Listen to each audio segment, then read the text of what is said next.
지금 이 시간에 설명드릴 것은 복음의 집약이고 복음의 총체입니다.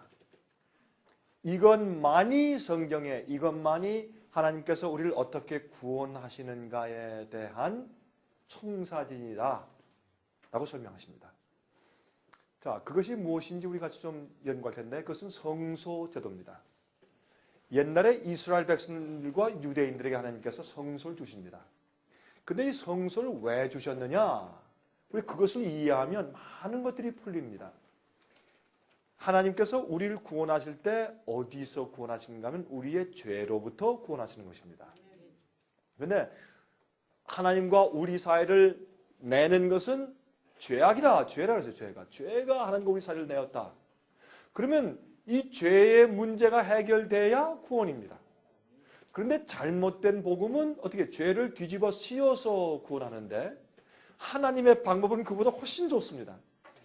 주님의 능력과 사랑으로 우리 속에 꽁꽁 숨어있는 죄의 악을 녹여내버리고 우리를 구원하십니다. 어떤 게 좋습니까? 죄를 있는 채로 뒤집어 씌워서 구원받는 게 좋습니까? 죄의 문제가 해결되는 게 좋습니까? 죄의 문제가 해결돼야죠. 그것이 복음입니다. 그래서 복음은 성경이 말하기를 믿는 자들을 구원하시는 하나님의 파워, 능력이다. 그렇게 성경은 설명한단 말입니다. 그래서 성소는 우리에게 굉장히 중요한 단서를, 복음과 구원에 대한 하나님의 계획을 설명해 주고 있습니다. 옛날에 성소는 이렇게 되었습니다. 이스라엘 백성들이 12지파가 북쪽에 세 지파, 남쪽에 세 지파, 동쪽에 세 지파, 서쪽에 세 지파, 이렇게 12지파가 삥 둘러서 성소 주위에 진을 치고 살았습니다. 그런데 성소에 들어가는 문은 동쪽에 있고 지성소가 서쪽에 있습니다. 이 백성들은 서쪽을 향해서 기도하고 서쪽을 향해서 들어갔습니다. 왜 이렇게 놓으셨는가 하면, 옛날에 동쪽을 향해서 바알신을 숭배하는 사람들이 태양신을 숭배했기 때문에 그렇게 할까봐 하나님께서 이걸 방향을 돌려놓으신 거예요. 그래서 이게 동쪽이고 서쪽인 것을 이해하시면 좋겠습니다. 그런데 출애굽기 25장 8절과 9절을 보시면 이런 말씀이 있어요. 잘 들어보세요. 내가 그들 중에 거할 성소를 그들을 시켜 나를 위하여 짓되, 하나님께서 성소를 너를 위해 짓는 게 아니라 나를 위해서 지어라, 그렇게 말씀했어요. 참 흥미있는 얘기예요. 이게 무슨 말인가? 하나님께서 성소를 통해서 우리에게 설명하실 것이 있단 말이에요. 성소를 통해서 우리에게 구원의 계획을 설명해 주시는 것입니다. 나를 위해. 또 한 가지, 하나님께서 그들의 마음이 너무 악하고 배도했기 때문에 주님께서 그들 속에 거할 수가 없어요. 여러분, 바울이 말씀하기를 우리의 몸은 거룩한 성전이라 너희 안에 성령께서 거하시는 것을 알지 못하느냐? 그러므로 우리는 정말 죄를 회개하고 깨끗하게 되면 우리 속에 하나님의 영이 거할 수가 있어요. 그런데 어떻게 그들이 반역해서 그게 안 되기 때문에 하나님께서 내가 너희들 가운데 거하기 원한다. 하나님께서 거할 장소? 이게 성소예요. 그 다음에 내가 그 성소 제도와 의식들을 통해서 내가 너희를 어떻게 구원하고 너희 죄의 문제를 어떻게 용서하고 어떻게 해결하는지를 가르쳐 주겠다. 그래서 나를 위해서 성소를 지어라. 그렇게 말씀하신 것이에요. 물은 내가 내게 보이는 대로 장막의 식양과 그 기구의 식양을 따라 지을지니라. 여기 말씀을 보면 뭡니까? 내가 너에게 보여주는 대로 지어라. 다시 말해서 패턴을 주셨다고 말해요. 다시 말해서 설계도를 주셔서 그대로 지었다고 말합니다. 그러면 설계도를 왜 줬을까요? 여기에 문을 내고 여기는 뭘 만들고 왜? 그런 방식을 따라서 하나님께서 우리 속에서 죄의 문제를 어떻게 해결하시고 구원하시고 우리를 의롭게 하시는지에 대해서 설명해 주시는 실물 교훈이니까. 자, 이제부터 보십시다. 그러면. 자, 히브리 8장 2절과 5절 보시면 이런 말씀을 바울이 말했죠. 히브리서는 이렇게 설명해줬습니다.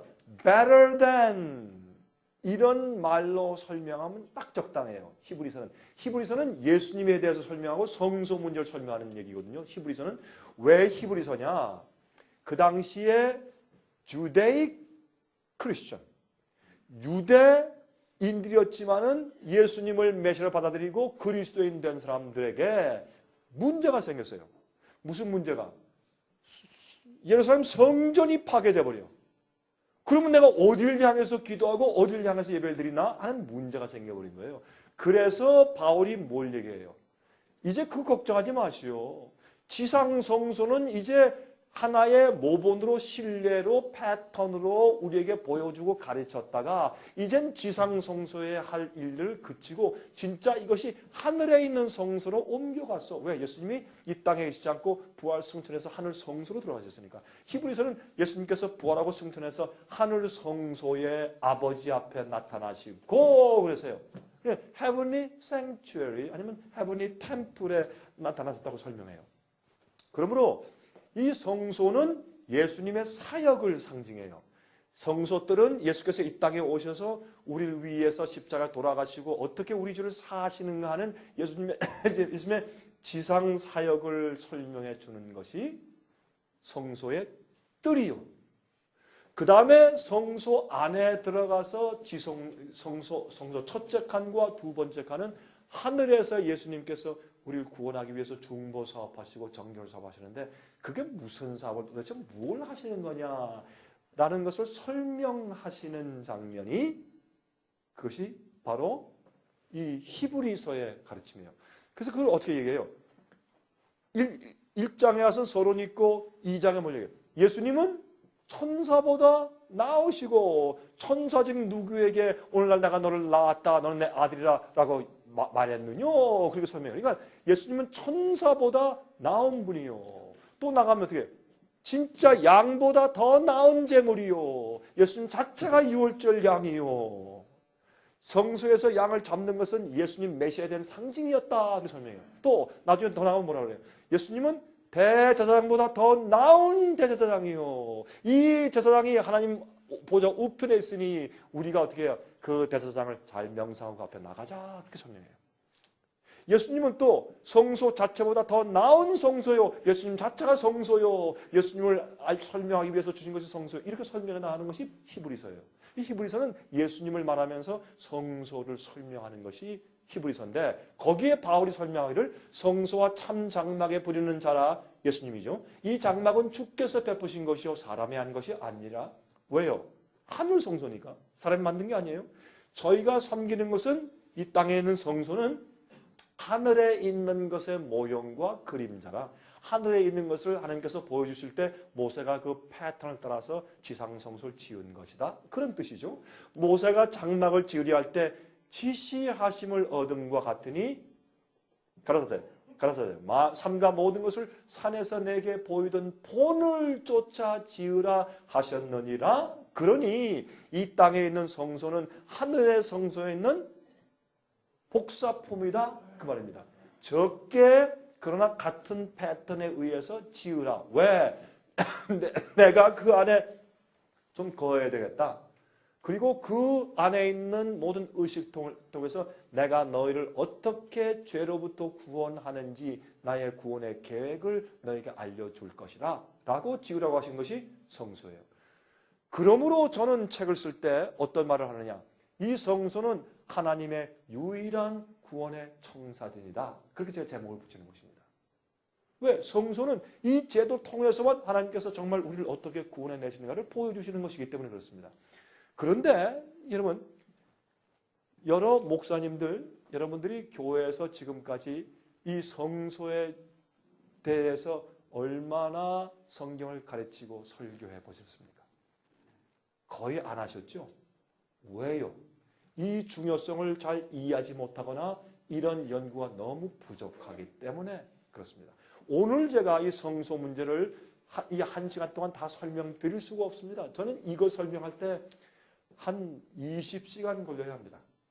그 안에 있는 하나하나 제도, 뭘 하는 거, 피 뿌리는 게 무엇이냐? 예? 왜 휘장에 가서 휘장 앞에 7번 뿌리느냐? 그게 무슨 뜻이냐?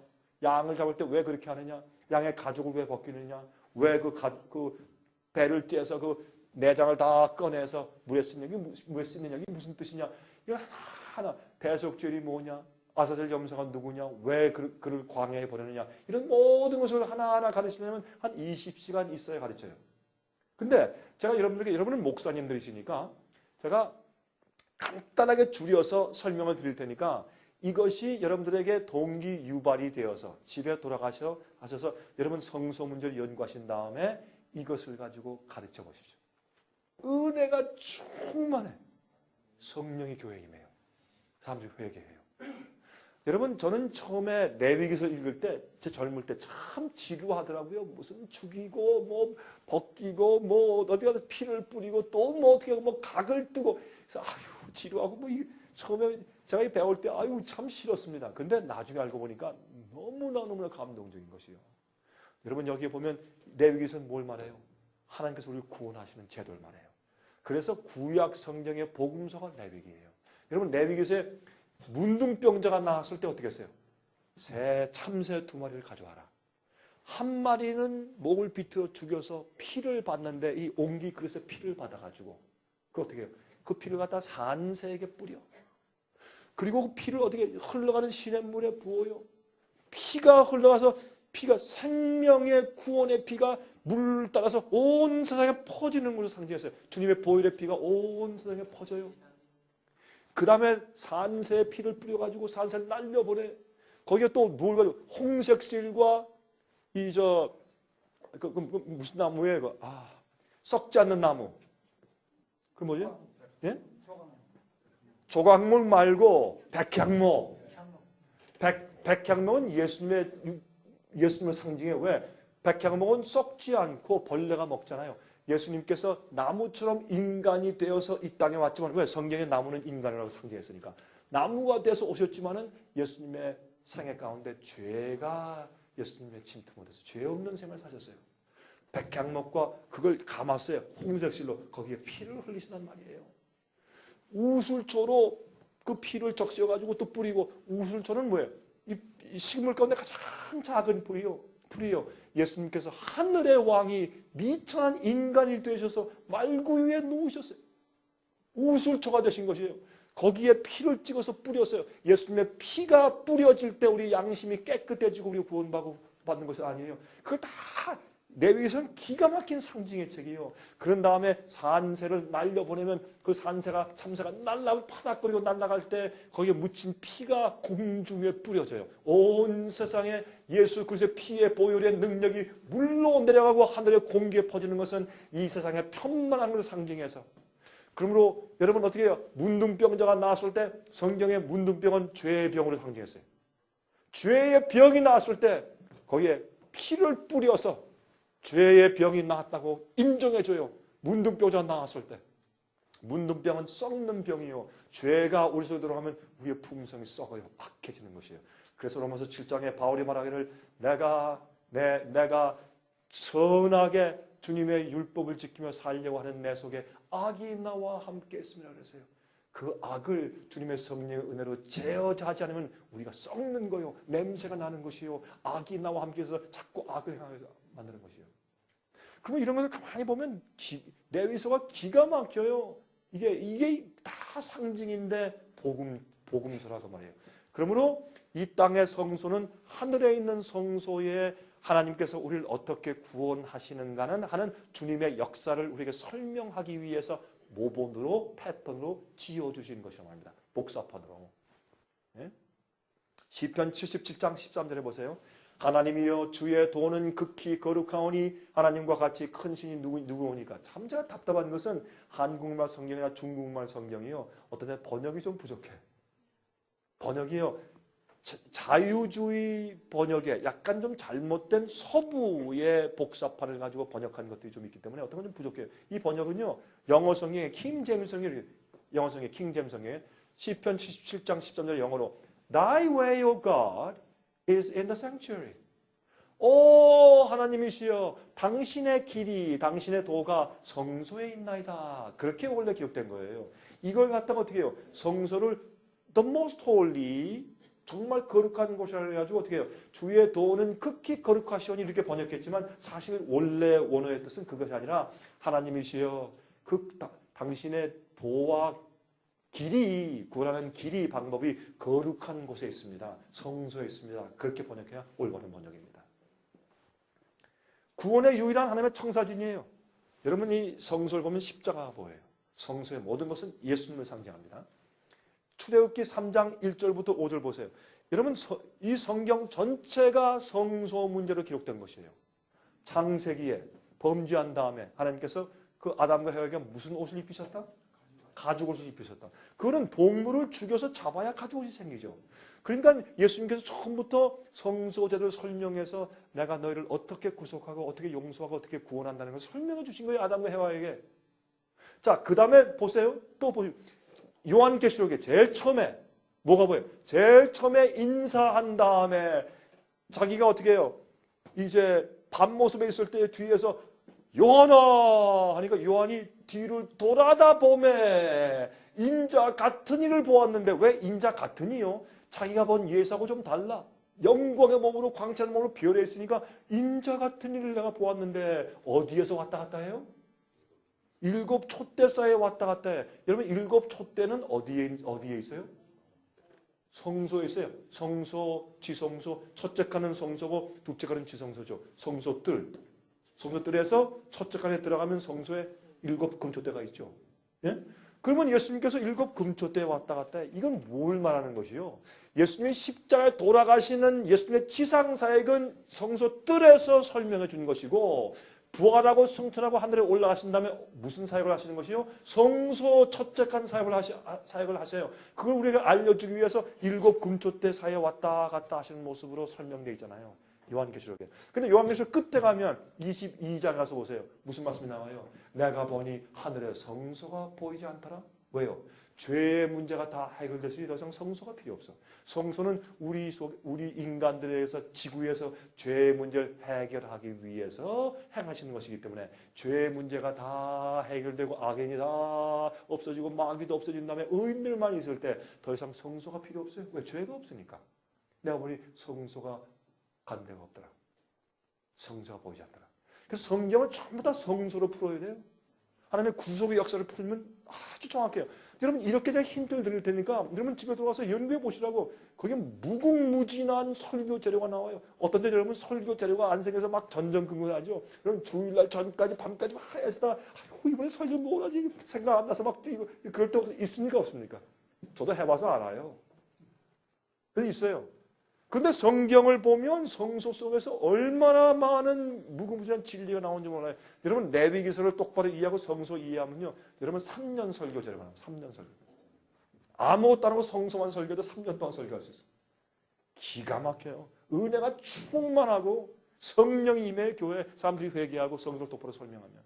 그 성소를 딱딱하게 이론적으로 하지 마세요. 성소를 다 이해하고 공부한 다음에 그것을 내 말로 설교를 하세요. 설교는 성경에 있는 진리를 그 옛날 죽은 말로 집약해서 설명하신 주의 진리를 오늘날 우리말로 펴서 그 암호를 설명해서 우리 시대 우리 언어로 풀이해가지고 그 사람과 내 생에 적용시켜 주는 것이 설교예요.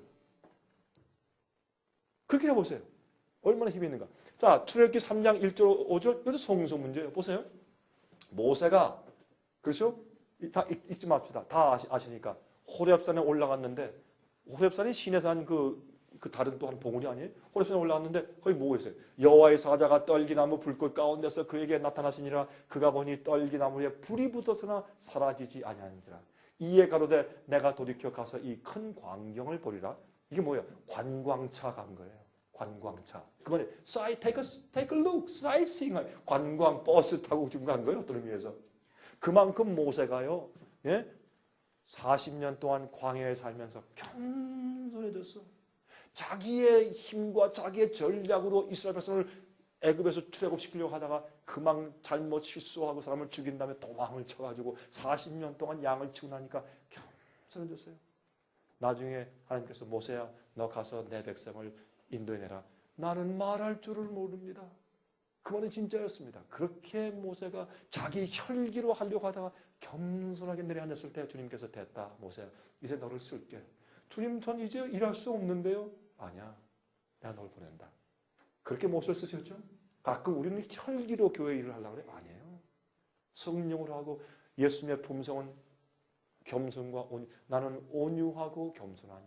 우리가 그리스도의 학교에 가서 배워야 돼요. 혈기로 일하는 것이 아니에요. 혈기로 설교하는 것이 아니에요. 성령을 예수님의 몸을 우리가 본받아야 할 것입니다. 그렇죠? 그런데 여기 가보니까 그가 가서 보니까 떨기나무가요 불에 타는데 이 나무가 태워지질 않아. 불이 타고 있는데 이게 뭘 상징해요? 예수님을 상징해요. 떨기나무가 뭐예요? 아카시아 나무, 가시나무 아니에요? 이게 뭐예요? 조각목 아니에요? 그러면 지성소의 법궤를 만든 나무가 무슨 나무예요? 조각목, 아카시아 나무 아닙니까? 가시나무 아니에요? 이 가시나무 안에 가시나무를 금으로 순으로 덮었고 그 안에 뭐를 두었어요? 두 돌비를 두었어요. 그 돌비에 뭐가 기록되어 있습니까? 십계명이 기록되어 있어요. 하나님께서 친히 쓰신 십계명을 그 안에 두었어요. 이게 무슨 말인 줄 아세요? 예수님을 상징해. 성소에 있는 모든 기구는 예수님을 상징해. 법궤는 예수님을 상징해요. 왜요? 예수께서 하늘에서 하나님이 이 땅에 오셔서 우리 같은 죄 있는 육신의 모습을 가지고 이 땅에 성육신했어요. 가시가 나요. 우리 죄인의 몸을 상징해요. 조각목은, 아카시아 가시나무는. 그래서 가시나무로 법궤를 짰는데 그 속에 무엇이 있어요? 계명이 있어요. 예수님은 어떻게 내가 아버지의 뜻대로 행하는 것을 보이러 세상에 왔노라고 했어요. 예수님께서 요한복음 14장에. 그렇죠? 그리고 예수님의 생애는 아버지의 뜻대로 아버지의 계명을 지키고 의롭게 사는 것이 무엇인가? 죄인의 몸을 가지고 이렇게 살지만은 아버지의 뜻대로 죄를 승리하며 의롭게 살 수 있다는 사실을 우리에게 모본으로 보이시기 위해서 이 땅에 오신 것이에요. 예수님께서 십자가에 돌아가서 우리 죄를 대속하시는 것뿐만 아니라 동시에 우리의 모본으로 오신 것이요. 그리고 우리가 본받아야 할 사람들은 어떤 목사가 아니요, 어떤 장로가 아니요, 유명한 사람이 아니라 예수님이 우리 모본이요. 예수께서 물 위에 걸으실 때 베드로가 주님이시여 나도 걷게 해주십시오. 와라.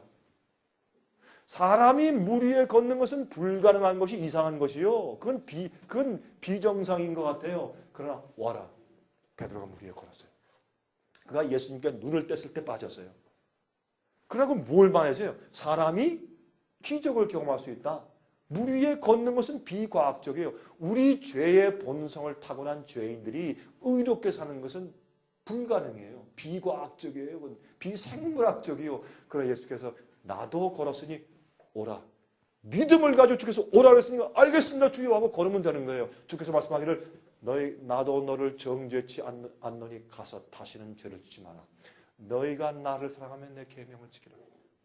할 수 있다고 하신 것이요. 믿고 가면 주님의 은혜로운 의의 생애가 우리 생애가 될 수 있어요.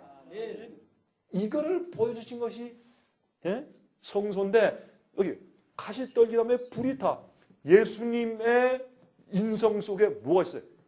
하나님의 영광이 불탔어요. 예수께서 말씀하기를 나는 세상의 빛이라 또 너희도 세상의 빛이라. 그렇죠? 그러므로 예수님의 생애가 우리 속에 주님의 계명을 지키는 품성이 있으면 어떻게 해요? 성령이 내 속에 거하는 것이요. 그러므로 너희는 성령이 거하는 거룩한 성전인 것을 알지 못하느냐? 이렇게 생각해 보세요. 얼마나 기가 막힌가. 이게 성령의 복음이란 말이에요. 성서는 그렇게 가르치는 것이에요. 이 가시떨기 나무에 불이 있지만 타지 않았어요.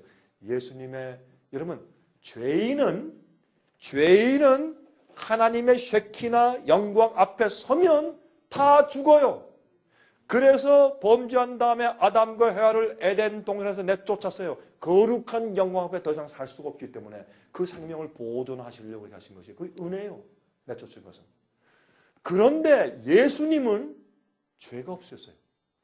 우리도 이런 몸을 가지고 있지만은 하나님의 성령을 통해서 내 속에 거듭나고 새 언약을 통해서 성령이 우리의 생각과 골수 속에 당신의 법을 기록해 주시면 그게 새 언약 아니에요? 주님의 율법을 내 마음속에 기록해 주시면 우리의 성품이 바뀌고 변화된 다음에 우리가 어떻게 해요? 하나님 앞에 설 수 있게 돼요. 이걸 여기 설명하신 것이 아니에요? 이게 성소 문제예요. 예수님을 상징했어요. 그 다음에 이사야 4장 4절 이는 주께서 그 심판하는 영과 소멸하는 영으로 시온의 딸들의 더러움을 씻으시며 예루살렘의 피를 그 중에서 정결케 하실 때가 됩니다. 하나님은 소멸하고 태우는 불이라고 했어요.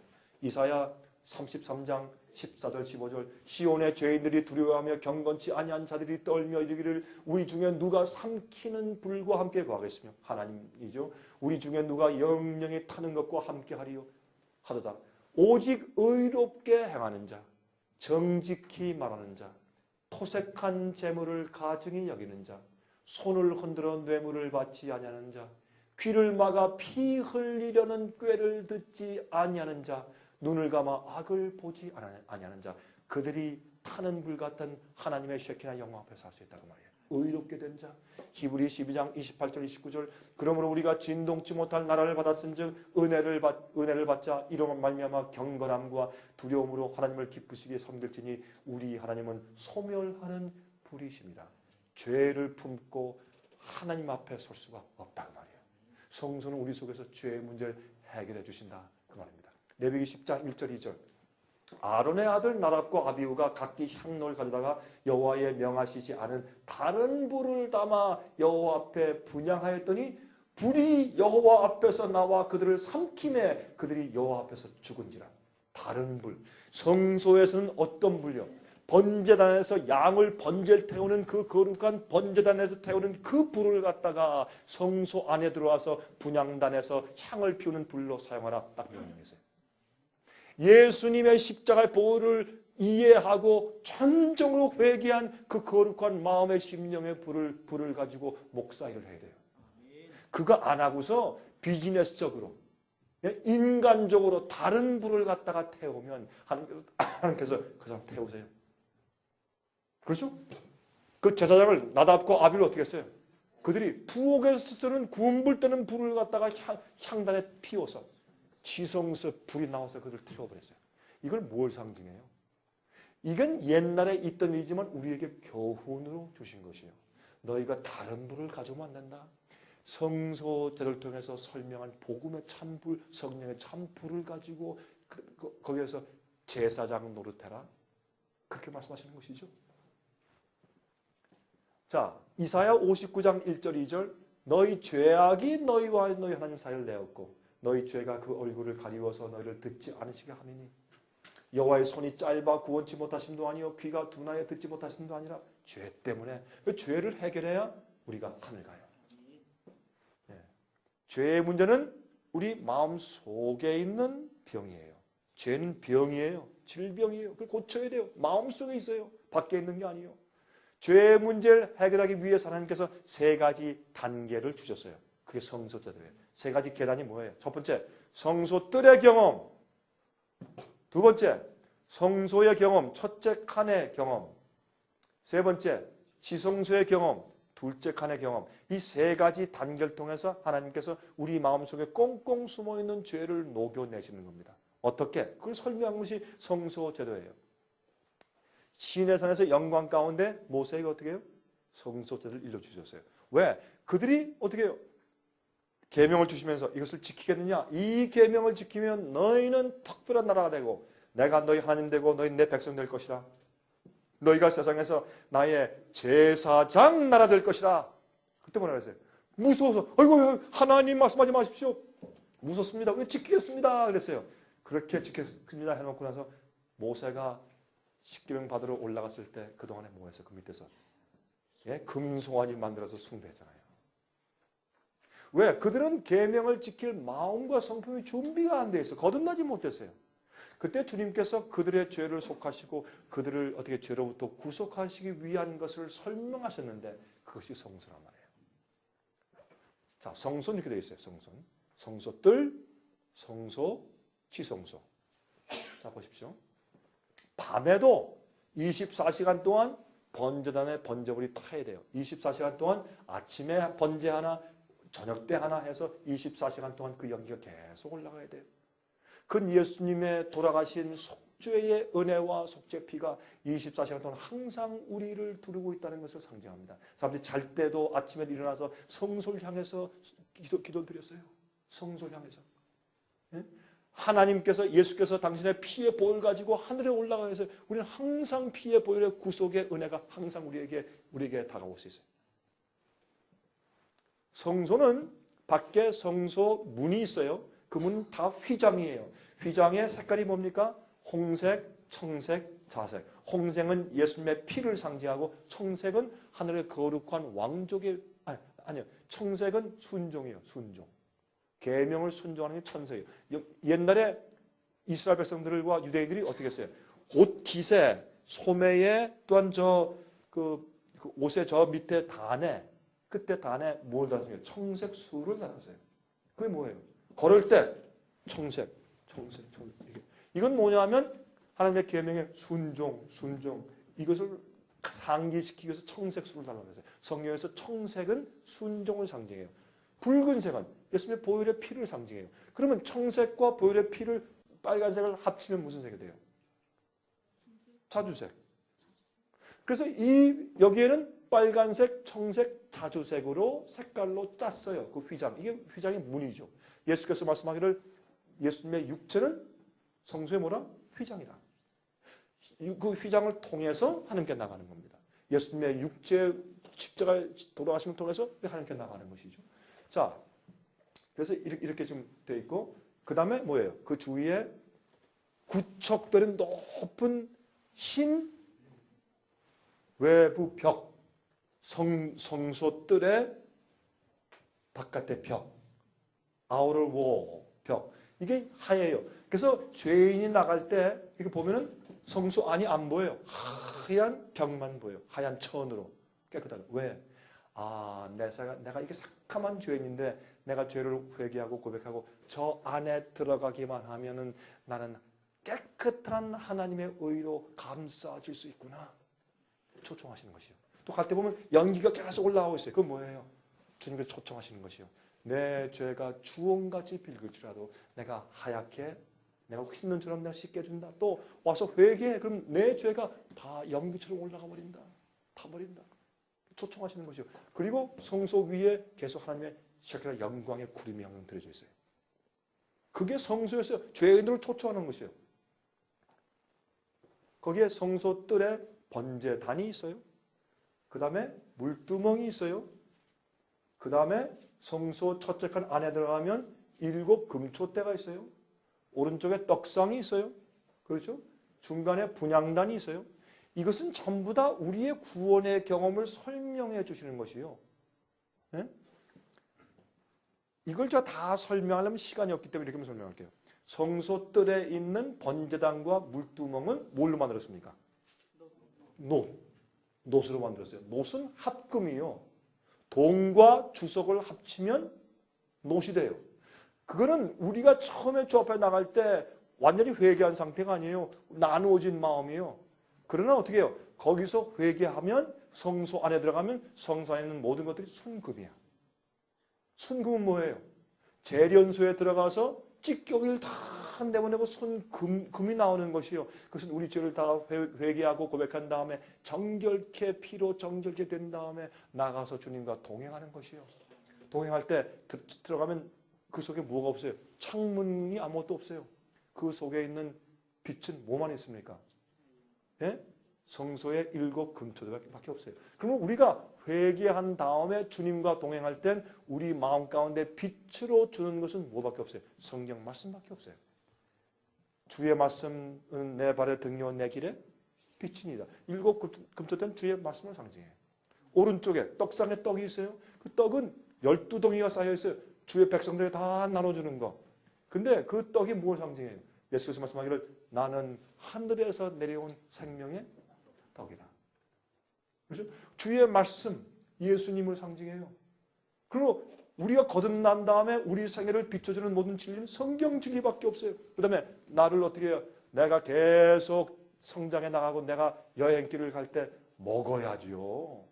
빚만 있으면 안 되죠. 먹어야죠. 그래서 그 위험한 함정들을 피하고 예언을 주시고 복음을 주시고 올바른 모든 진리를 주실 때 그걸 가지고 빛을 가지고 함정을 피하고 마귀의 괴계를 피하고 기만을 피하고 말씀으로 살아서 주님과 동행할 때 어떻게 해요? 우리가 영적으로 살 수 있는 양식을 주신다.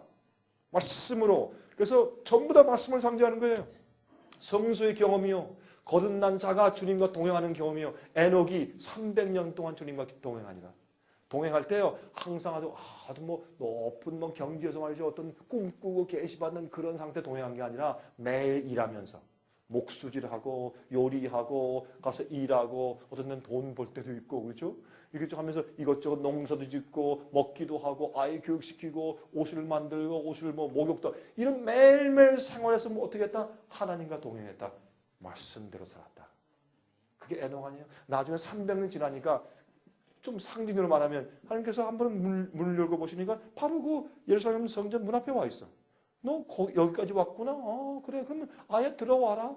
해 들어와서 다시는 에녹이 이 땅에 보이지 않더라. 살아서 성전에 올라갔어요.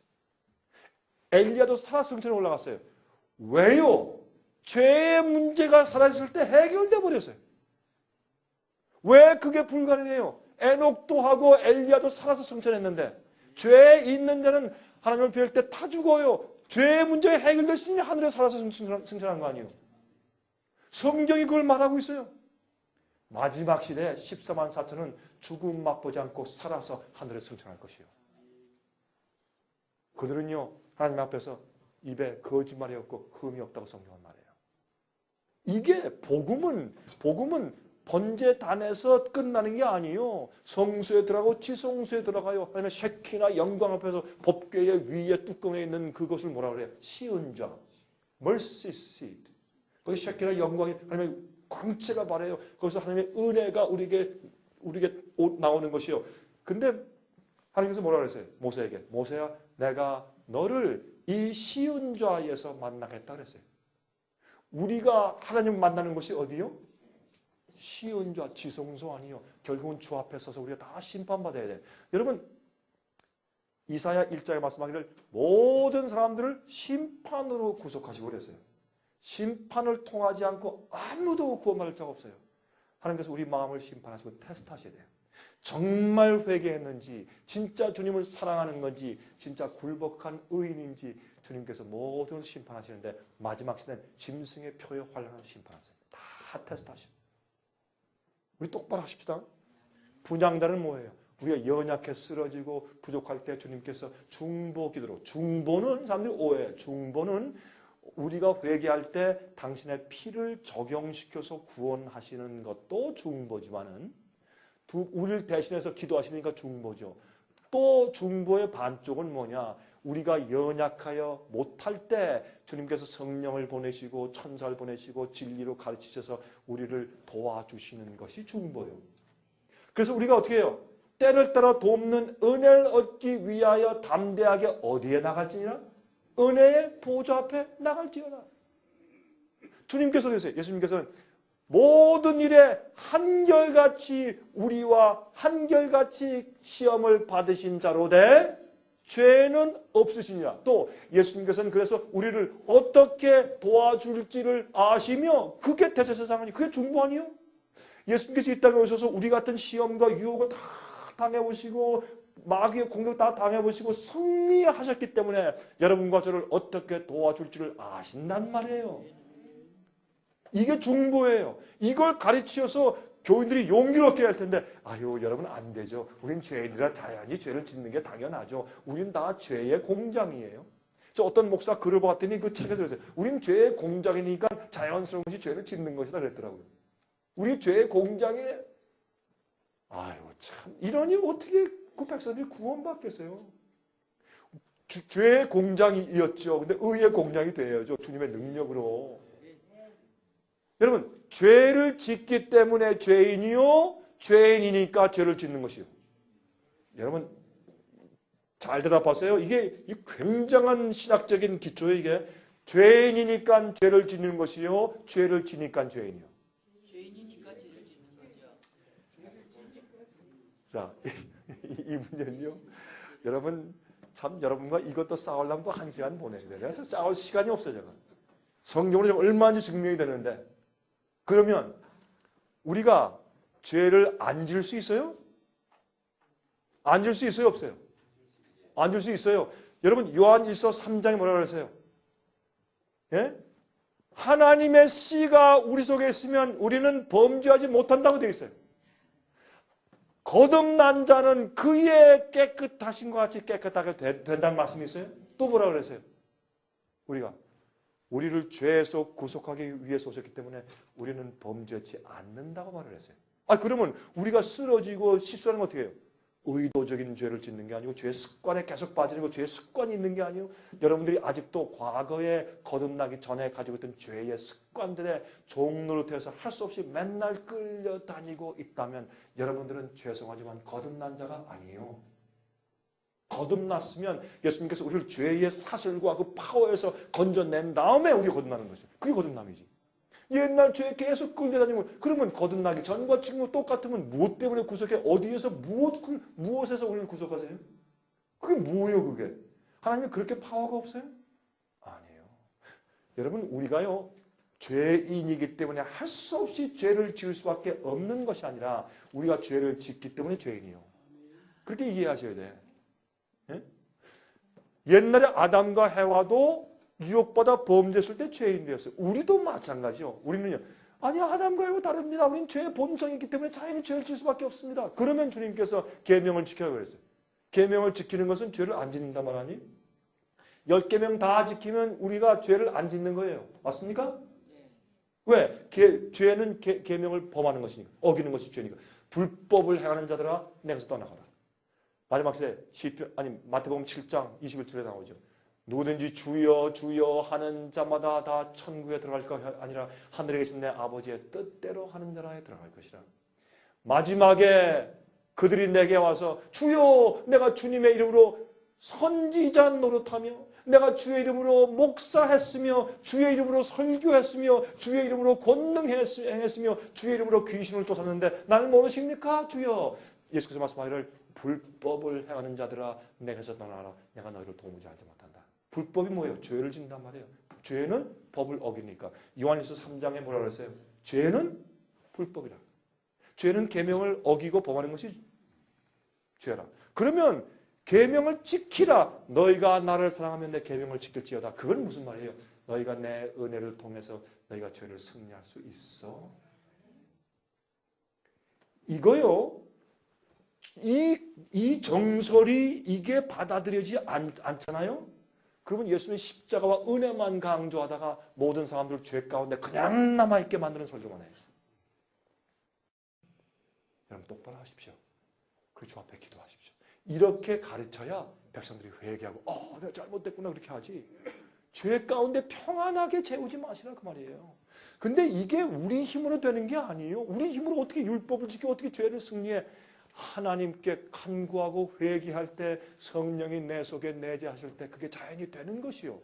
창조는 하나님의 능력이 내 속에 들어오면 자연이 되는 것이요. 제가 집에서 우리가 이제 이 채소밭이 있거든요. 저희 집에. 돌아가면 제가 가끔씩 우리 수학하고 거기 일하는데 거기에 이제 어떤 씨를 가지를 뿌리면요. 싹이 난 다음에 이게 까마스름한 게요. 이렇게 조금 이렇게 휘어가지고 이런 게 싹 달려. 근데 또 오이씨를 심으면요. 파란 게 나서 이렇게 쭉 이렇게 나요. 호박을 심으면요. 둥그런 게 생겨. 그 왜 그래? 똑같은 씨 이런 거 심어서 땅을 보고 똑같이 물 줬는데 왜 하나는 말이죠. 호박이 나고 또 하나는 오이가 나고 하나는 가지가 나냐 말이에요. 참 이상해요. 왜요? 하나님의 창조의 섭리와 계획, 창조의 계획과 설계 디자인이 그러니까. 하나님은 우리를 창조하시는 분이지. 예? 진화가 아니에요. 그러면 우리가 저 앞에 기도하면 성령의 능력이 임하면 우리 속에서 창조의 능력이 역사하면 자연히 오이가 나와요. 우리 힘으로 막 애써도 되는 게 아니라 자연히 주 앞에 굴복한 자에게 주님께서 오셔서 나를 의롭게 만들어 주시고 의로운 열매를 맺게 하세요. 그렇죠? 그렇게 이해해야지 구원이 쉽죠.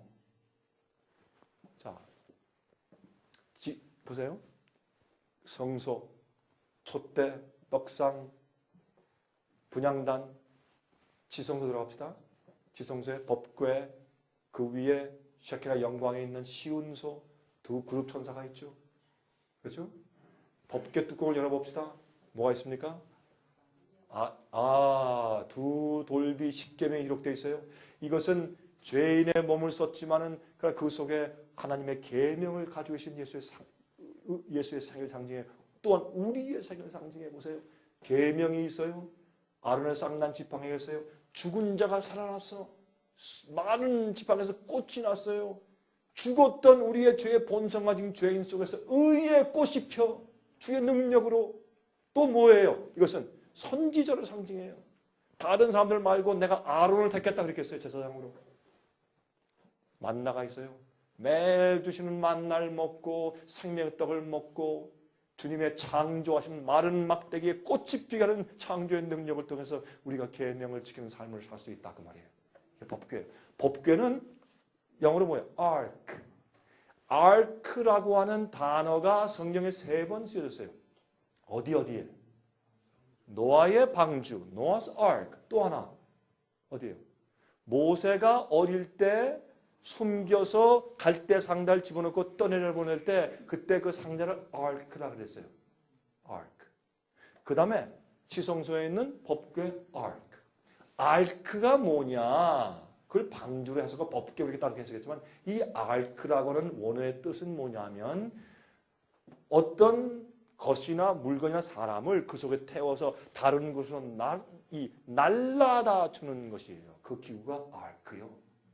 노아 홍수 때 주님께서 명령하신 대로 정확하게 방주를 지어서 의롭게 살았던 노아.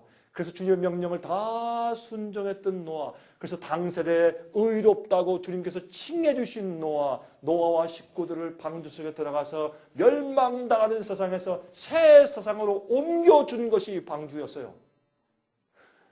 사형 명령이 내렸을 때 모세를 태워서 물에 떠내려갔을 때 공주가 발견해서 살려줬어요. 죽음에서 생명으로 가기 위해서 날라준 기구가 아크요. 이 법궤는 무엇인가? 이 멸망하는 죄의 세상에서 영원한 세상으로 구원받아 영생받아 가기 위해서 우리를 날라주는 역할을 하는 기구가 아크, 법궤요. 그 법궤 속에 뭐가 있어요? 생명의 떡을 먹는 만나의 경험이 있어요. 마른 지팡이가 새싹에 나는 경험이 있어요. 그 속에 하나님의 계명이 성령으로 기록되어 있어요. 이런 의롭게 된 자들이 영원한 세상으로 들어가고 하나님을 만나요. 이게 성소 얼마나 간단해요. 뭐가 어려워요? 이게 성소 얘기예요. 예? 그래서 성소 뜰에 있는 양 잡고 양을 머리 손에 얹고 죄를 고백하는 이런 모든 것들은 뭐예요? 우리 회개와 고백과 거듭남을 상징해요. 여기 번제단에 그것을 태우는 것은 예수님의 십자가를 상징해요. 성소들은 예수님의 이 지상 사역을 상징해요. 예수님께서 우리 죄를 위해서 가시관 씻으시고 돌아가신 그 모습을 성소뜰에서 말하는 것이요. 성소뜰에서 보세요. 죄인이 와가지고 그 양의 머리에 손을 얹고 죄를 고백해요. 그러면 그걸 누가 인도 제사장들이 성소 뜰 앞에 섰다가 죄인이 양을 끌고 오면 양을 조사해요. 왜요? 양이 사팔이다. 안 된다. 흠없는 양을 가져와라. 상처가 있어. 다리를 절어. 안 돼요. 다른 양을 가져와. 왜요? 흠없는 예수님을 상징하기 때문에. 들어가. 우리의 흠없는 헌신을 상징하니까 성소는 예수님의 사역을 상징하지만 또 따라가는 우리의 믿음의 생애를 상징해요. 성소는. 흠없는 헌신을 가져와야 돼요. 갈라진 마음으로 가면 안 돼요. 그 다음에 어떻게 제사장이 자 여기 손을 얹으세요. 죄를 다 고백했어요. 다 고백했습니까? 라고 안내해 주는 자가 제사장이요. 현재 성소에서 백성들을 구원으로 회개로 안내해 주는 사람들이 목사들이요. 그 사람들이 우리들이요. 그런데 이 일을 우리가 엉터리로 하면 그 사람이 구원받지 못한단 말이에요. 이게 얼마나 중요해요. 우리에게. 자, 그래서 거기서 왜 양을 잡아 죽이게 하셨는가? 여러분 보세요. 양과 염소, 송아지, 숫송아지를 죽이는데 그걸 뭐 수십만 마리, 수백만 마리가 죽었잖아요. 아침이 되면요. 뽀얗게 연기를 일으키면서 수많은 유대인들이 양들을 끌고 와서 왜? 죄를 그렇게 많이 지었으니까 양들을 끌고 왔어요. 그러면 하나님께서 왜 양을 죽이라고 하셨는가? 하나님께서 동물들 죽여서 피 흘리는 걸 보기 기뻐하시나요? 아니죠. 왜 죽이게 하셨어요? 하나님께서 양들 죽는 거, 염소 죽는 거 하나님께 참 불쌍하셨어요. 그러나 그렇게 죽이라고 하신 것은 죄인이 자기가 자기 칼로 이렇게 목을 잘라 배에서 죽이면서 그 양이 팍 떨면서 왜 날 죽여서 내가 무슨 잘못했어요? 그런 뜻으로 이렇게 팍 떨며 죽는 모습 보면서 죄인이 어떻게 느끼는가? 내가 죄를 지었는데 죄 없는 양이 왜 내 대신 죽어야 하나? 느끼면서 완악한 이 머리에 하나님의 사랑을 알려주시는 것이에요. 앞으로 내 아들 메시아가 와서 너의 죄를 이렇게 대신 지고 죄 없는 어린 양이 돌아갈 것이기 때문에 내가 용서받는 것이야 라고 설명해서 딱딱한 죄의 마음을 깨우시는 것이 성소제도예요. 예? 또 번제 공부해보세요. 번제 기가 막히게 번제에 대해서는 또 지금 시간 없으니까 지나가야 돼. 보세요. 예수님이 십자가 돌아가실 때 성전 휘장이 찢어졌죠. 어디에서? 읽어보세요. 마태복음에 위에서부터 아래까지. 그때의 솔로몬 성전에 또 나중에 헤롯이 만든 그런 성전에 수르바벨 성전 다음에 헤롯 성전이죠. 그때 성전에요. 휘장은 두꺼운 소가죽처럼 두꺼워서요. 그걸요. 사람이 찢었다면 밑에서부터 찢어야지. 위에서부터 찢었어요. 하나님이 찢으셨어요. 왜? 지상 성전이 다 패했다. 이 예수께서 성소의 어린 양으로 오셔서 성소의 성소 뜰의 사역을 끝내서요. 예수님이 직접 하늘의 성소에 올라가셨어요. 이제 올라가셨기 때문에 이제 이 땅에서 성소의 피를 가지고 제사장이 성소에 뿌리는 것도 더 필요 없어. 예수님께서 당신의 피를 가지고 올라가셨으니까. 그래서 지상 성소의 죄를 갖다가 찢어가지고 폐하셨어요. 하늘 성소로 옮기셨어요. 그렇죠? 자, 그래서 우리의 구원은요. 어디에 구원이 있느냐? 죄를 미워하고 의를 사랑하게 되는데 달려있어요. 그래야 우리가 계명을 지키고 의롭게 살 수가 있기 때문에 여기에 달려있어요. 그러므로 우리 죄인의 완악한 마음을 갖다가 회개시켜서 하나님의 사랑에 너무 감격하고 감사해서 이만 좀 죄는 싫습니다. 왜 죄가 싫은가? 죄는 우리를 외롭게 만들어요. 죄는 우리를 불행하게 만들어요. 죄는 투쟁을 만들어요. 죄는 교만케 해요. 죄는 이기적으로 만들어요. 죄를 경험해 보니까 어때요? 지겨워. 이 다윗이 그 훌륭한 다윗도 많이 범죄한 다음에 어떻게 했어요? 노인 된다면 죄에 대한 슬픔을 얘기했어요. 솔로몬도 죄에 대한 슬픔을 얘기했어요. 모든 것이 헛되다. 헤아려야 모든 것이 헛되다. 헛되고 헛되니 모든 것이 헛되다. 죄를 경험하고 죄의 불행을 경험한 자가 죄를 미워해요. 또 하나 큰 게 있어요. 예수님의 십자가의 사랑을 똑바로 알면 그 사랑 때문에 죄가 미워져요. 예수님을 심장을 터져 돌아가시는 그 죄가 미워집니다. 그게 성소예요. 그래서 우리 속에서 죄를 녹여내시는 주님의 사랑이에요. 이게 성소제도예요. USA Today의 신문에 9월 20일, 올해 9월 20일 얼마 안 됐어요. 제가 한번 신문 기사를 봤는데 여기에 Staff Sergeant Jeffrey Grant입니다. 중사입니까? 중사일 거예요. 거기에 스페셜리스트 로스 맥기니스에 대한 기사가 났는데 이 사람과 또 몇 명이 이락 전쟁을 하는데 험비 집차가 있죠? 험비 그걸 타고서 지금 가는데 갑자기 이 이락에 있는 인서전트 한 사람이 수류탄 던졌는데 집차 바닥에 딱 떨어졌어. 어떻게 이제 다 죽는데 왜 5명이서 다 죽어요 지금 다 죽는데 거기에 기관총 사수인 바로 이 로스 맥기니스 청년이 19살이에요. 생각도 안 하고 그냥 덮쳐서 자기 배로 덮쳐서 산산조각 나서 터져서 자기 죽었어요. 죽고 4명이 다 살았어요. 그 다음에 돌아온 다음에 이 중사 제프리 겐트 씨한테 마음에 고민이 생겼어요. 나는 이렇게 그 19살의 청년이 대신 죽고 내가 살만한 자격이 나한테 없고 나는 가치 있는 사람이 아닌데 왜 내가 안 죽어 그 청년이 이렇게 죽었을까 나를 위해서. 너무나 가슴이 아파서 그것 때문에 이렇게 얘기했어요. 내가 살 자격이 있는가? 그 다음 보세요. 그 다음에 그 신문에 보면 이렇게 됐어요. 거기서 살아난 그 군인들이 말이죠. 그 영정 앞에 이렇게 말했어요. Survivors vow. 살아난 사람들이 이렇게 엄숙하게 선설해.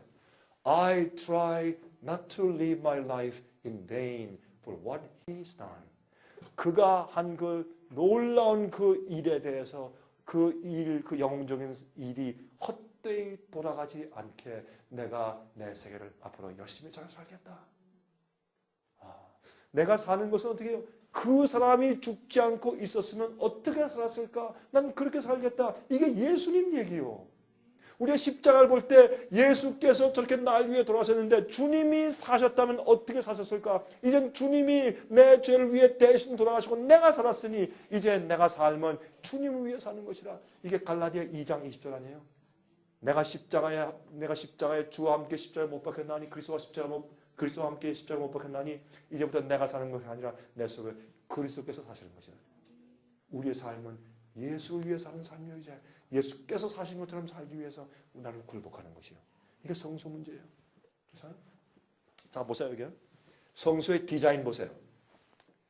여기 이렇게 보시면 이게 반으로 딱 잘라지죠.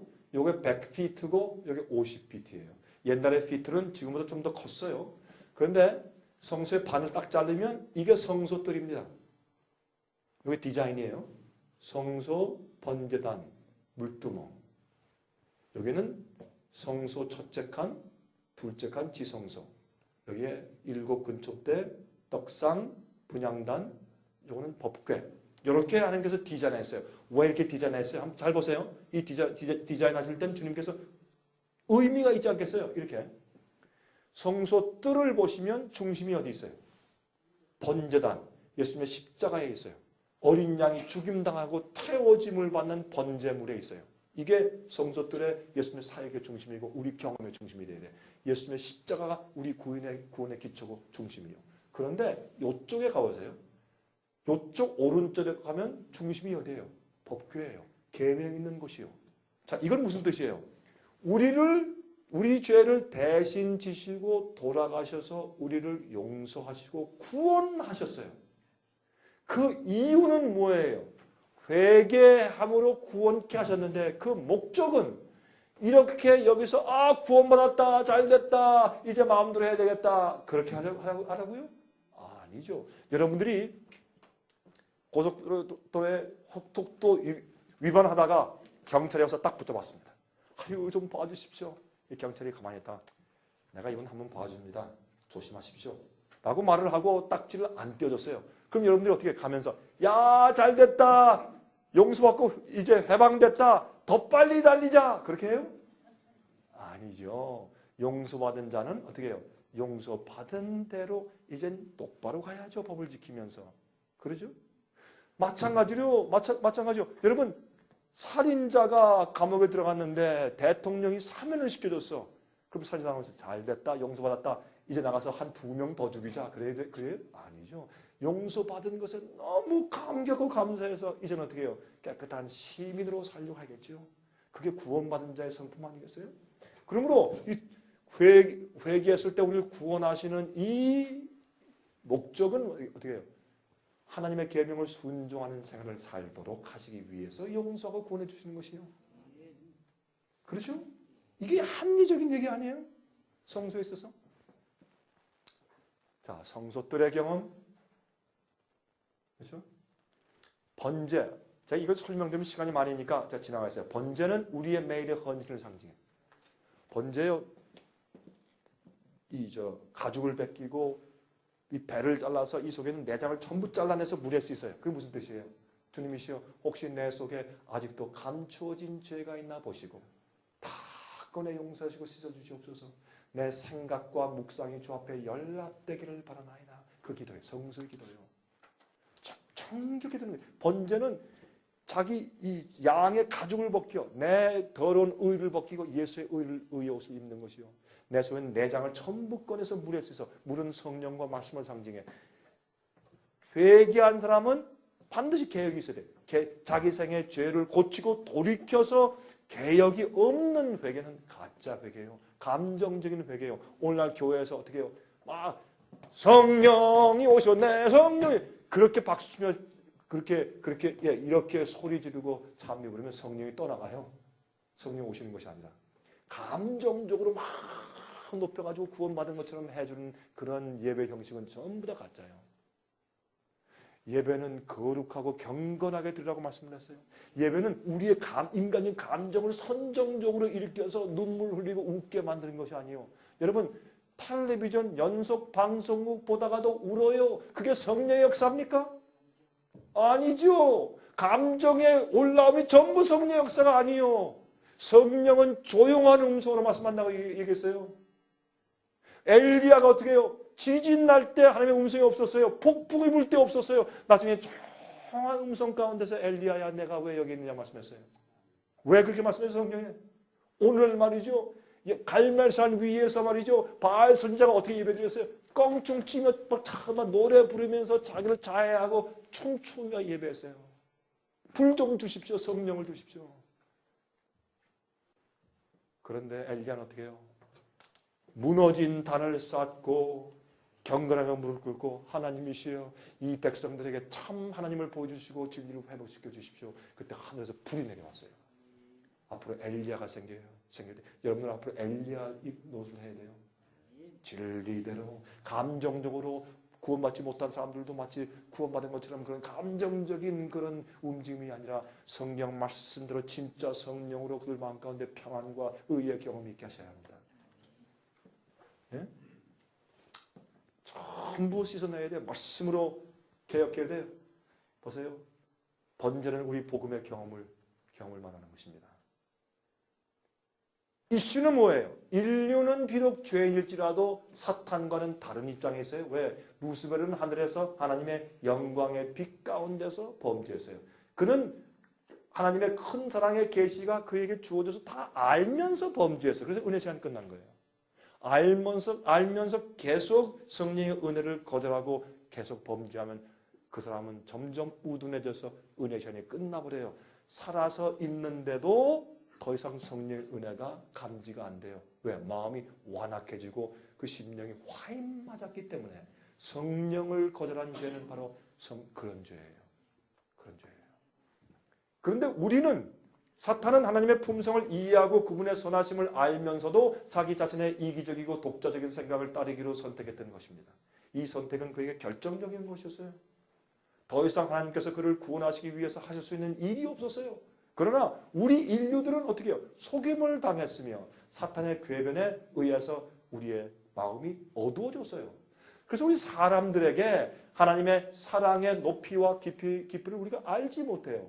그래서 인간에게는 하나님의 사랑을 알 수 있는 희망이 있습니다. 하나님의 품성을 바라봄으로 인류는 다시 하나님께 돌아갈 수 있어요. 성소 제도를 통해서 뭘 보여줘요? 예수의 사랑을 보여주고 십자가를 보여줘요. 그럼 우리가 내가 하나님을 오해했네? 많은 그리스도인들은요. 왜 예수를 믿는 줄 아세요? 복 받으려고 믿어요. 예? 내 아들 대학 붙게 해주세요. 우리에게 심판받지 않게 해주시고 축복 주세요. 내 장사 잘 되게 해주세요. 한 번은 어떤 사람이 비즈니스를 열었는데 술집을 열었어요. 예? 어떤 목사를 불러다가 축복기도 해달라. 여러분 어떻게 하시겠어요? 여러분 축복기도 하시겠어요? 교회 돈 잘 내는 장로요. 여러분 어떻게 하시겠어요? 가서 하나님이시여 이 사업에 복을 주시옵소서 그럴 거예요? 많은 사람들이 왜 예수를 믿어요? 이 땅에서도 복 받고 화 면해주고 얼마나 좋아. 그리고 천국도 가고 알 먹고 꿀 먹는 얼마나 좋아. 일석이조네. 그러니까 예수를 믿는 것이요. 다 가짜지. 얼마나 사람들이 가짜로 예수를 믿는지 몰라. 예수요. 예수 믿는 게 아니에요. 그런데요, 조금 불편하고 자기가 무엇을 버리거나 고치거나 굴복해야 될 일이 생기면 조금 불편하면 금방 안 믿어. 자기한테 편안하고 뭘 희생을 요구하지 말아야 돼. 희생을 조금 요구해 보세요. 안 믿는 사람 세고 있어요. 다 교회 나갈 거예요. 여러분 똑바로 성경 말씀을 똑바로 설교해 보세요. 여러분들 교인 숫자 10분의 1로 줄어요. 제 말이 틀렸습니까, 여러분? 여러분 교회에서 똑바로 성경대로 설교해 보세요. 교인들이 그 교회 배경하나. 이래서 문제가 생기는 것이요. 그래서 여러분들 제일 먼저 뭘 가르쳐야 돼요? 예수님의 사랑을 가르쳐요. 하나님이 어떤 분이고 예수님이 무엇을 하셨는지 그 다음에 복음을 가르쳐요. 때리지 마세요. 복음을 가르쳐요. 예수님은 뜨거운 사랑으로 우리 마음속의 죄를 녹여내시기 때문에 사람들을 감동시키세요. 교인들을 감동시키세요. 하나님을 알리세요. 눈물 우세요. 눈물로 설교하세요. 백성들을 구원하세요. 네? 하나님의 사랑을 알려줘야 돼요. 구원은 그래서 회복입니다. 성소는 예수님의 하늘 성소의 중보 사업을 상징해요. 금초 때 떡상 분향단, 이건 다 예수님께서 우리를 구원하시고 회개한 영혼들을 그 속에서 죄를 버리고서 의롭게 살 수 있는 것을 가르치는 기구가 성소 안에 있는 것이에요. 우리 성화의 경험이요. 예? 시편 133장 1절부터 3절. 여러분 이 시편 133장은 오순절에 대한 성령 받는 경험인 것을 아세요? 시편 133장은 예언이에요. 오순절에 대한 예언이에요. 이게 뭐예요? 형제들과 연합하여 동거함이 어찌 그리 선하고 아름다운고. 이것은 성소 주위에 12지파가 쫙 둘러서 연합해서 있는 그 아름다운 모습을 말하는 것이에요.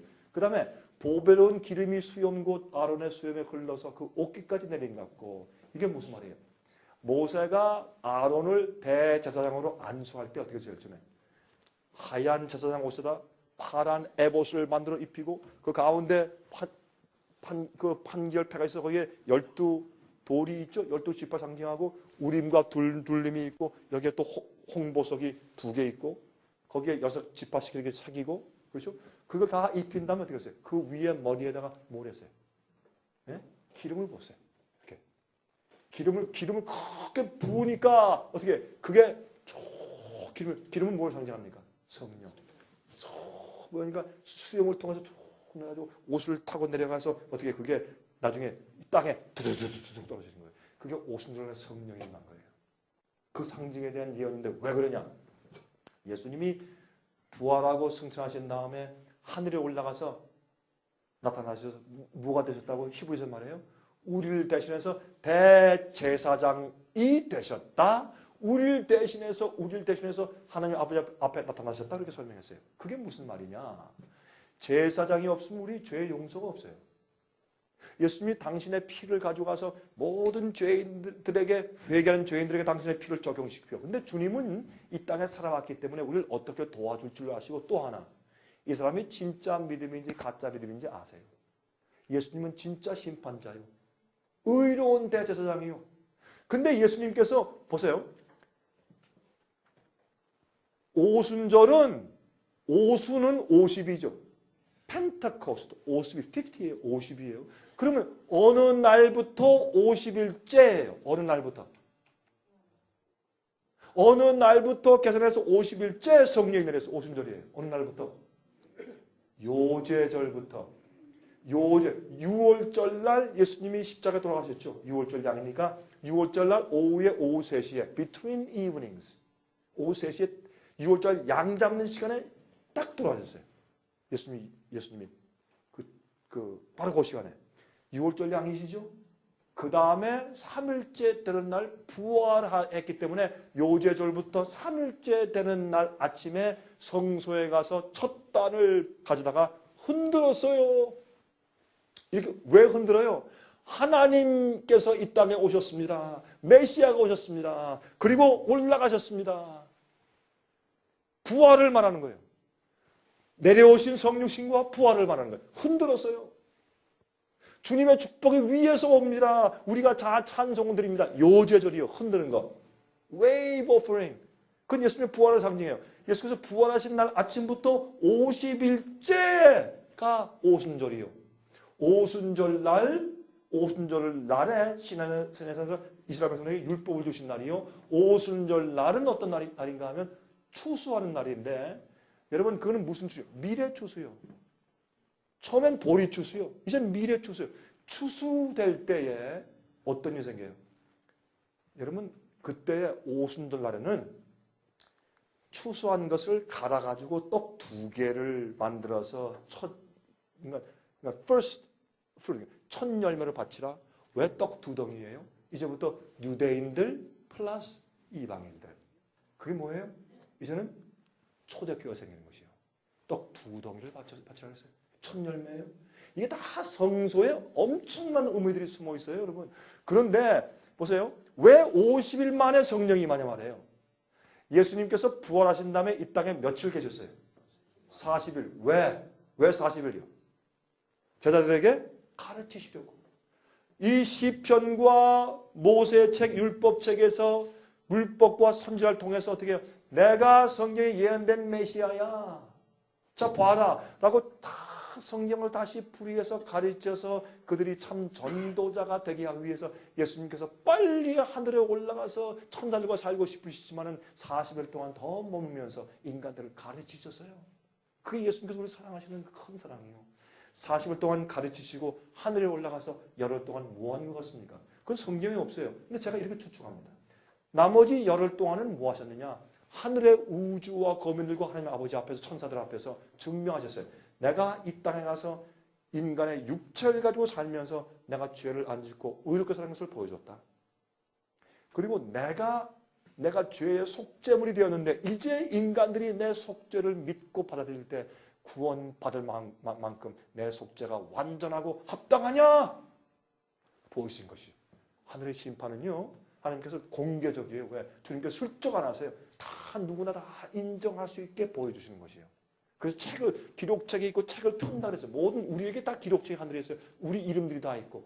왜 그거 하세요? 하나님은 기록이 필요 없어요. 왜? 천사들과 다 보이려고. 자 봐라. 내가 이 사람을 구원하기로 결정했어. 내 결정이 맞느냐 안 맞느냐 네가 좀 보아라. 다 공개하시는 것이 하나님의 공의로우십니다. 사랑만이 아니라 공의가 있어야 돼요. 그래서 하나님께서 온 우주 앞에 보이시고 아버지 앞에 다 보이시고 됐습니다 라고 선언되었을 때 아버지 앞에서 우리의 대제사장으로 임명받으시는 그 입장에 기름 부으시는 것처럼 이게 상징된 것이요. 지상성소에서 그때 성령께서 이제 내가 이제 주님 예수 당신 대신해서 이 땅에 내려가서 보혜사 성령으로 역사할 것이요. 예수께서 말씀하기를 내가 가면 너희가 유익이라. 내가 가면 보혜사 다른 보혜사가 너희에 올 텐데. 왜 다른 보혜사요? 예수님이 보혜사니까 또 다른 보혜사가 오는 것이지. 다른 보혜사 성령이 많은 것이에요. 그래서 예수님께서 40일 동안 이 땅에 계시고 하늘에 올라가서 열흘 동안 당신을 증거하신 다음에 50일째 오순절날 하늘에서 성령이 막 떨어졌어요. 불길처럼. 이것이 바로 대제사장의 위임식이고 안수식이었어요. 이 얘기를 하는 것이 시편 143장이에요. AD 31년도에 부활 승천하신 후에 우리의 대제사장이 되었어요. 우리를 대신해서 하나님 아버지 앞에 나타나셨어요. 지성소에 나타나셨어요. 아버지 앞에. 성소, 지성소 다 성소에 나타나셨어요. 그 결과로 오순절날에 성령이 내려졌습니다. 지성소에 나타나신 것이 아니라 하나님의 보좌 앞에 나타났죠. 제일 처음에 성소에 봉사하시고 그 다음에 지성소 봉사를 하셨어요. 나중에 지성소에서는 대속죄의 날 죄 도말이 있어요. 죄의 기록을 깨끗이 지우고 도말하는 일을 언제 해요? 지성소에서 해요. 이거 설명드리려면 시간이 또 많이 걸려. 여러분 연구해 보세요. 이게 무슨 말인지. 또 여기에 대한 설명이 우리 월간이라고 책자에 있으니까 한번 연구해 보시기 바랍니다. 또 보니 다른 천사가 공중에 날아가는데 땅에 거하는 자를 요한계시록 14장 6절 7절이죠. 여러 나라와 족속과 방언과 백성에게 전할 영원한 복음을 가져다라. 예수께서 말씀하기를 이 천국 복음이 모든 민족에 증거되기 위하여 온 세상에 전파되리니 그제야 끝이 오리라. 복음이 예수께서 가르친 참된 복음, 변치 않는 영원한 복음이 이 세상 모든 만민에게 전파된 다음에 끝이 와요. 가짜 복음이 너무 퍼져 있으니까 진짜 복음이 전파될 때 끝이 와요. 여러분들은 침례의 요한처럼 살아야 합니다. 엘리야처럼 살아야 합니다. 여러분 뭘 그렇게 겁내고 무엇을 그렇게 원하세요? 뭐가 두려우세요? 여러분 죽으면 죽는 거지. 침례 요한은 30년 동안 교육받고 나와서 6개월 동안 외치다가 목딱 잘려 죽었어요.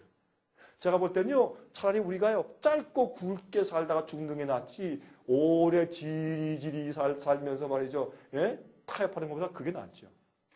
그런 마음을 가지세요. 근데 그거를 갖다가 막 소리치고 때리라는 얘기는 아니죠. 예수님의 사랑으로 변화함 받으세요. 백성들을 변화시키세요. 올바른 성소의 길로 인도하세요. 보세요. 또 다른 천사 곧 둘째가 그 뒤를 따라 말하되 무너졌도다 큰 성 바벨론이요 모든 나라를 그 음행으로 인하여 진노의 포도주로 먹이던 자로다. 교회가 바벨론 되었어요. 사람들 취하게 거짓 복음을 전해요. 예? 짐승의 표를 받지 말아야 돼요. 이 천국 복음이 모든 민족에게 증거되기 위하여 온 세상에 전파되리니 그제야 끝이 온다고 말씀했어요. 복음이 마지막 시대에 얼마나 중요한지요. 그렇죠? 바울이 말을 했어요. 우리가 너에게 전한 복음 외에 다른 복음을 전하면 저주를 받을지어다.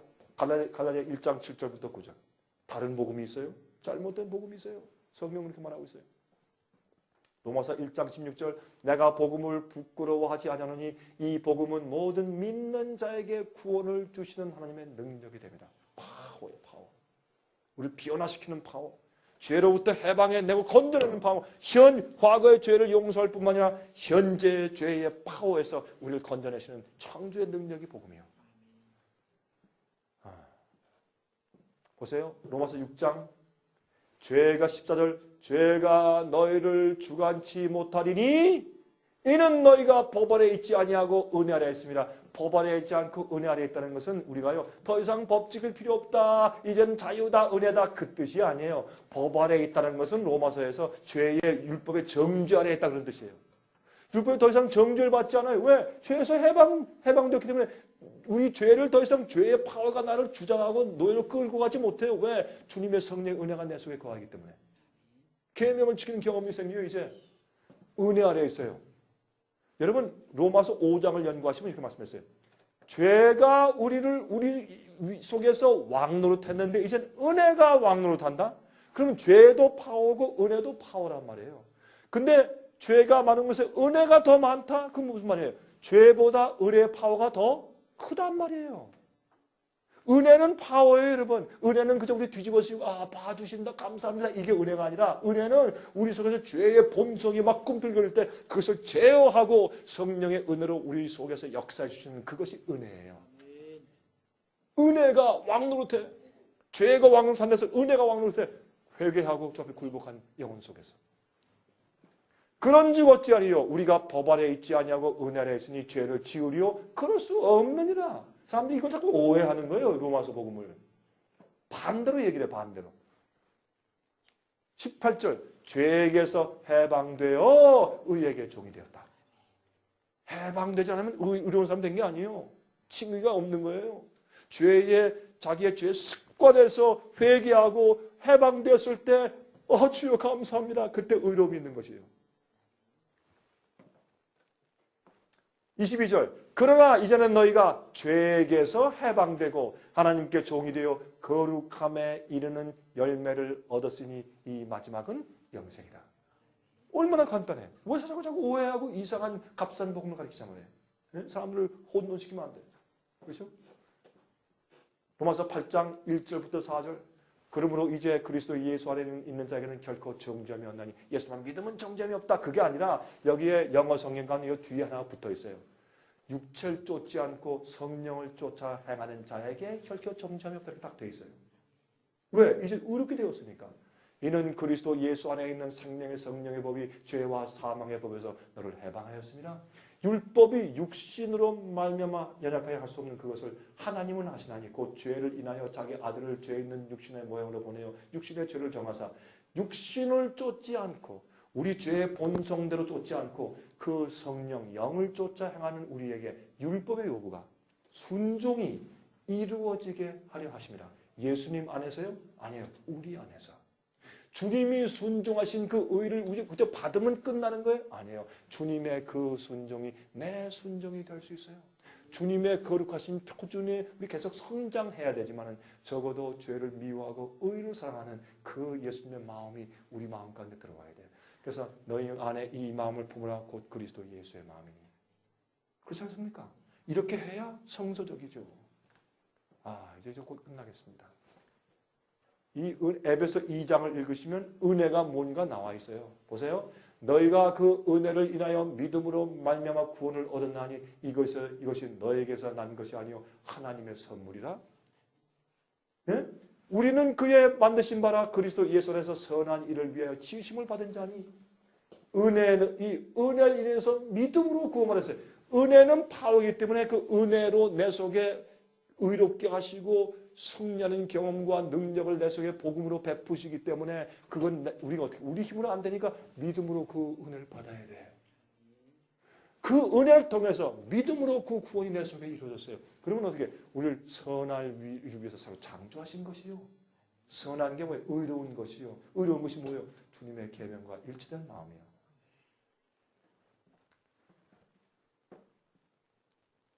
데살로니가 후서 2장 13절 주의 사랑하시는 형제들아 우리가 항상 너희를 위하여 마땅히 하나님께 감사할 것은 하나님이 처음부터 너희를 택하사 성령의 거룩하게 하심과 진리를 믿음으로 구원을 얻게 하심이니. 얼마나 감사해요. 근데 이런 것들이요 우리가 그렇게 해야지 해서 되는 게 아니라 십자가 사랑에 녹아버리면 그 속에서 눈물이 나면 자연히 내 마음이 변하게 돼 있어요. 하나님 그렇게 하고 싶어져. 의로운 게 좋아요. 죄가 미워지고 이래서 되는 것이니까 창조죠. 창조에 씨가 심으면 열매가 나요. 싹이 나고 자연스럽게 우리 힘으로 하는 것이 아니에요. 하나님이 하시는 것이요. 히브리 10장 우리 마음과 생각에 율법을 기록하시는 거 잘 알죠? 로마서 4장의 사도 바울이 사용한 복음과 믿음의 실계는 뭐예요? 아브라함이요. 아브라함 얘기. 제가 시간이 없어서 제가 말씀 못 드리겠습니다. 이삭을 바칠 때 이해 못해도 주의 말씀대로 이삭을 죽이려 할 때 주님께서 아브라함아 내가 이제 내가 하나님을 경외하면서 내가 알겠다. 죽이지 말아라. 얼마나 고뇌했어요. 이 고뇌를 통해서 하나님이 예수를 이 땅에 보내시는 하나님 아버지의 마음의 고통을 아브라함이 이해하게 됐어요. 보세요. 십자가의 그 고뇌를 우리가 가만히 명상해 보세요. 이 사랑 때문에 우리 마음속에 죄가 나가요. 많은 사람이 십자가를 몰라요. 정말 예수님의 그 고뇌를 이해하면 죄가 나가요. 재밌어서 보세요. 아브라함이 모리아산 위에서 번제단을 쌓고 이삭을 죽이려 했던 그 장소가 예루살렘을 지을 때 솔로몬 예루살렘을 지을 때 바로 성소들의 번제단 그 위치가 되었어요. 여러분 역대하 3장을 보시면 솔로몬이 모리아산 위에 성전을 지으니라고 했어요. 정확한 장소가 되었어요. 그리고요 또 어떻게 했어요? 나중에 어떻게 해요? 저쪽에서 매 음성이 들려요. 보니까 수양이 가시떨기나무에 가시나무에 붙들려 있어요.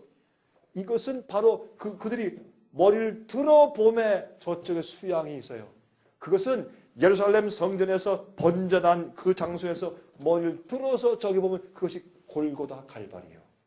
정확하게 수양이 가시나무에 걸려있던 그 장소가 예수님이 십자가에 돌아가신 갈발이가 되었어요. 실제로. 이건 뭘 얘기해요? 성소제를 얘기해요. 예?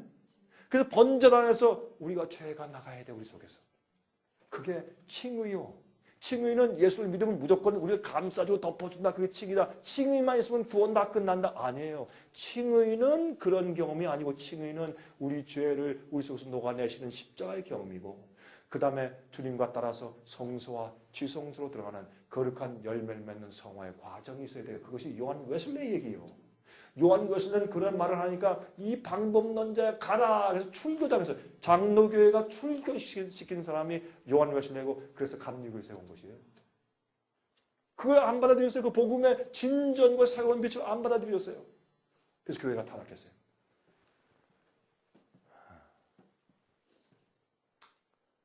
내가 내 아들 내 독자라도 내게 아끼지 아니하였으니 내가 이제야 내가 하나님을 경외하는 줄 알았다. 여러분 생애 가운데 가장 사랑하는 것이 무엇이에요? 그걸 주 앞에 바칠 수 있으면 우리 모든 걸 바칠 수 있어요. 아브라함에게 가장 중요한 것은 아들 이삭이었어요. 그걸 바치라고 했어요. 그걸 바쳤을 때 아브라함의 모든 것을 주 앞에 굴복할 수 있는 것을 그때 인정해 주셨어요. 우리 생애는 그렇게 나가야 돼요. 기적적으로 이삭을 낳는 것은 회개와 거듭남의 경험을 상징해요. 나중에 계속 성장해서 나중에 아들 데리고 모리아산까지 가는 것이 그것이 성화의 끝에 인침받는 경험이에요. 아브라함의 경험이. 마태복음 11장 18절에 수고하고 무거운 짐진 자들아 다 내게 오라 내가 너희를 편히 쉬게 할 것이라. 여러분 이번 세미나에 여러분들 참석하신 것을 정말 감사하고 또 이 제 긴 강의들을 이렇게 들어주심을 감사합니다. 제가 여러 날 이렇게 하고 싶어도 여러분들 바쁘시고 저도 바쁘니까 이틀에 정말 막 많은 시간에 길게 제가 이렇게 다 집약해서 설명을 드렸으니까 이번에 다 설명을 못한다고 할지라도 여러분 마음 가운데 동기 유발을 했기를 바라며 여러분 돌아가셔서 저희 이런 책자를 많이 받아가서 연구하시고 또 여러분들 나는 목사라 돈이 없습니다. 그렇게 말씀을 하세요. 그럼 다 프리로 다 보내드릴게요. 우리는 돈 많은 돈 벌기 위해 사는 집단 그런 사람들이 아니니까 제발 여러분들 진리대로 믿으시고 진리대로 가르치시고 그래서 영혼들을 의롭게 많이 하늘로 데려가시기를 제가 간절하게 기도합니다. 잠깐 기도하겠습니다. 하늘에 계신 아버지, 아버지의 사랑을 우리가 얼마나 감사하는지요. 우리 완악한 죄인들에게 성소의 패턴을 보여주셔서 깨닫게 해주심을 감사하며 영원한 복음을 가르쳐 주심을 감사합니다. 주님, 우리가 과거에 주님의 종과 목자들로 잘못 살았거나 잘못 가르쳐서 영혼들을 많게 했거든. 주님이시여 우리 죄를 용서하여 주시고 우리를 정결케 해 주시옵소서. 예수님의 십자가의 보혈로 우리 양심을 씻으시고 우리를 정결케 하시고 주님의 성령으로 우리의 뇌리의 생각과 골수에 우리의 마음속에 주님의 율법을 기록하여 주시옵소서. 주여, 우리가 올바로 성소 경험을 하기 원합니다. 우리 마음속의 완악함을 제어하시고 정말 죄를 미워하고 하나님의 의를 사랑하는 마음을 허락하여 주시옵소서. 아버지, 이곳에 참석해서 이번 기회에 같이 교전하는 이 주님의 귀한 종들을 기억하여 주시옵소서. 그들의 신실한 마음을 받아주시고 간절한 소원을 받아주시고 진리를 이해하고 백성들을 올바로 인도하고 싶은 그들의 소원을 받아주셔서 응답하시고 깨닫게 하시고 도와주시옵소서. 말씀의 능력을 주시며 기도의 능력을 주시고 가는 곳마다 가르치는 곳마다 부흥이 생기고 죄인들이 구원받게 하시옵소서. 아버지, 우리 모두를 하나님의 마음에 합한 자들로 만들어 주시고 사랑이 충만하신 우리 구세주 예수 그리스도의 이름으로 간절하게 기도드리옵나이다. 아멘. 은혜 많이 받으셨습니까? 생애의 빛은 각종 미디어, 즉 출판물, 텔레비전, 비디오, 오디오 카세테이프, DVD, CD, 그리고 웹사이트를 통하여 복음을 전하는 미디어 선교 기관입니다. 생애의 빛 선교 사업에 대해서 좀 더 자세하게 알기 원하시는 분들은 웹사이트 www.sostv.net를 방문하시기 바랍니다. 생애의 빛 웹사이트에는 지금까지 나온 모든 월간지와 비디오 테이프과 텔레비전 방송물들을 누구나 무료로 보실 수 있도록 준비되어 있습니다. 원하시는 책자나 테이프 있으시면 무료 전화 1877-704-1004번으로 신청하여 주시기 바랍니다. 미국 동부 시간으로 월요일부터 금요일까지 9시에서 5시 사이에 전화해 주시기 바랍니다. 그럼 다음 시간까지 안녕히 계십시오.